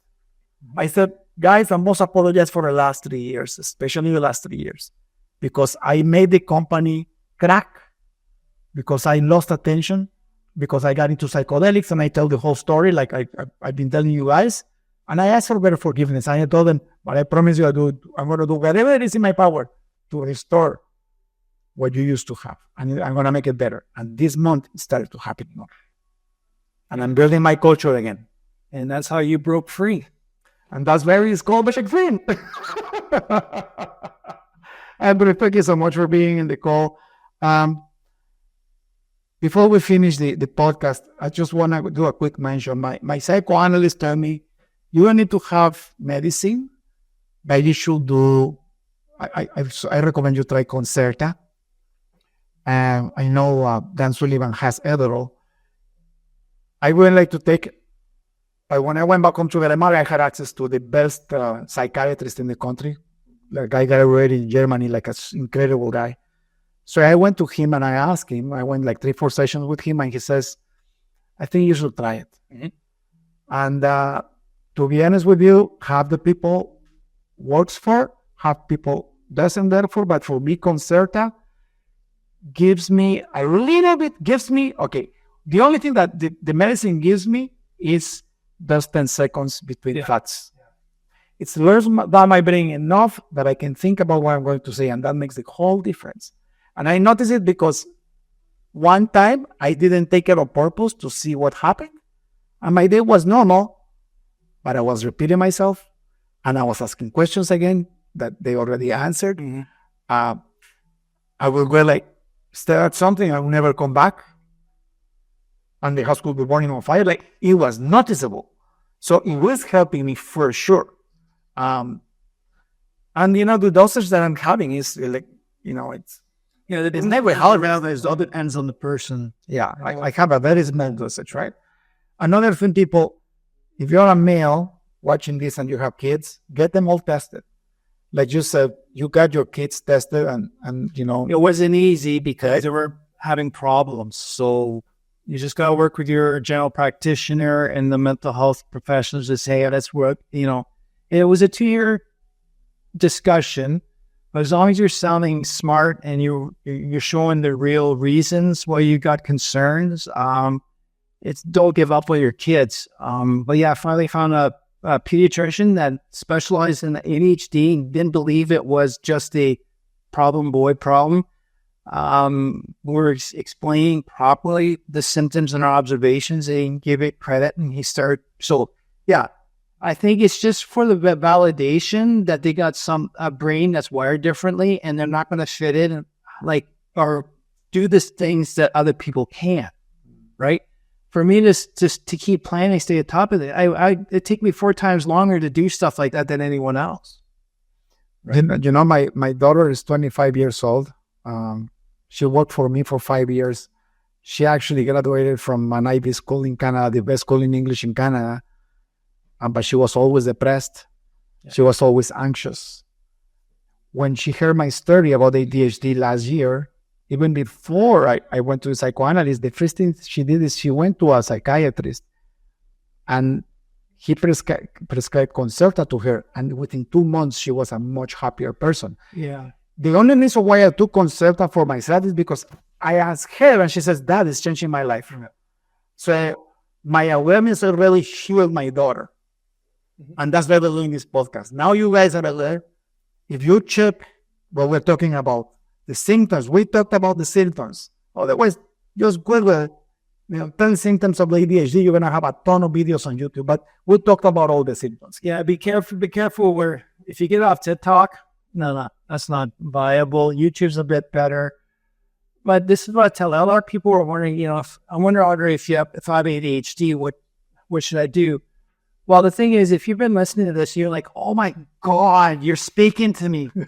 Good chance. Yeah. If we're saying, well, it depends on the situation, most likely not. It could be a mental health condition, depression, anxiety.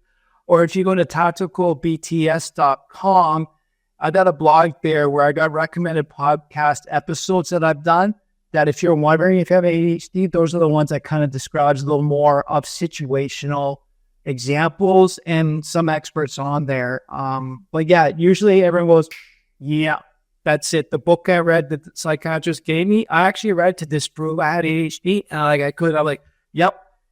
Where's the thing about conditional? It's yep.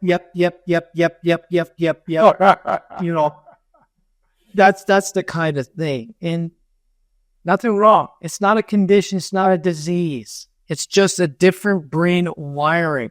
And it's a hunter's brain. And we're in a farming world now. We can't wait till that seed grows. We'll pick an out of ground and see if it started. Right? That's just the way it is. That's why I'm really good at an entrepreneur, because I like that urgency. I like the challenge. I never realized I looked all over the place. People thought I couldn't pay attention. Well, you know what? That's me paying attention, because I'm scanning the environment to see if there is a danger that everyone goes, right? They're good preppers. So the guy, my engineer manager says, like, how did you catch all this stuff? Like, we went to look at this piece of equipment, but you got 5 more jobs. I don't know. I just saw it. But I'm constantly scanning, looking. That's a hunter thing. Yeah. But I'm accused of not paying attention. But I am. I can listen to you while I'm making sure nothing's going to attack us. Yeah.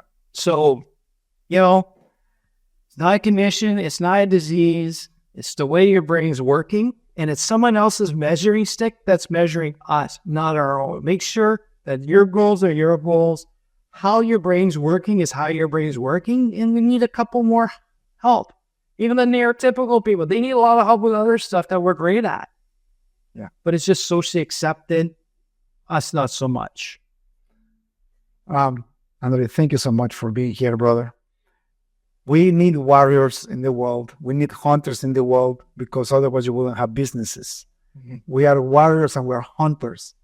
That's what ADHD is. It's the warrior brain. We can never be farmers. I will get bored being a farmer. Why do you think I have so many businesses? And why do you think I have a computer business that works per project? Because every new client that I take care of is another conquest.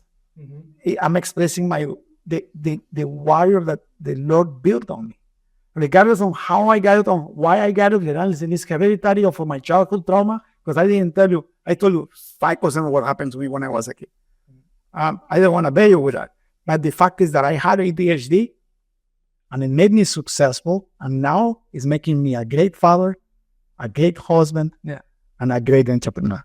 And being a high achiever, what you're describing is a high-achieving ADHD entrepreneur. Mm-hmm. I just want to clarify to everyone, just because ADHD doesn't mean you're a good entrepreneur. There's a lot of people with ADHD that likes the structure of work. They go to work, they're able to do things because there's a structure around them with expectations of someone else is taking care of their planning. So even with ADHD, we all have different roles in this world. But I think the high achieving side is that's what us as entrepreneurs make it part of a type of entrepreneur that's success. Yeah. So it's on a spectrum, people. Exactly. It's on a spectrum. I tend to hang out with entrepreneurs. That's why this is an entrepreneurial or a business leader, if you will, like a CEO would. But it's a spectrum. Just check your conditions. Go find a good psychoanalyst specializing in ADHD. Change your life, and you will change the world.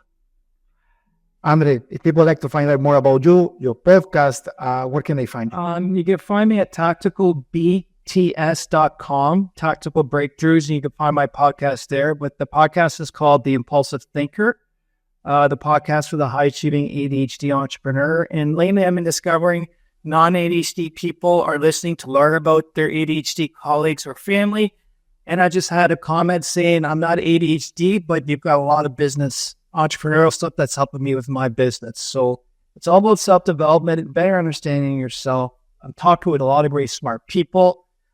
We've been on it. And yeah, I'm here to help the high-achieving entrepreneur understand themselves corely so we can get you working efficiently and be good with yourself. Awesome. Oh, and thank you. This was fun. Yeah. Guys, if you notice, my podcast don't go past 45 minutes or an hour, or I do 2 episodes. This is the exception, and I wanted to do it like this because I don't want to stop this. This is so important for my life, for Andre's life, that I will be at the service to you. And I know if you're having doubts about this because of your partner or yourself, watch the whole thing because it's going to bless your life. So until next time, God bless and keep growing. Cheers. That's all for today's episode of the Breakfree Podcast. Head on over to iTunes and subscribe to the show. Starting your own business can be tough, but it doesn't have to be. Visit davidmansilla.com to pick up a copy of the #1 international best-selling book, Breaking Out of Corporate Jail. Expand what you consider to be possible and reach your full potential. And join us on the next episode.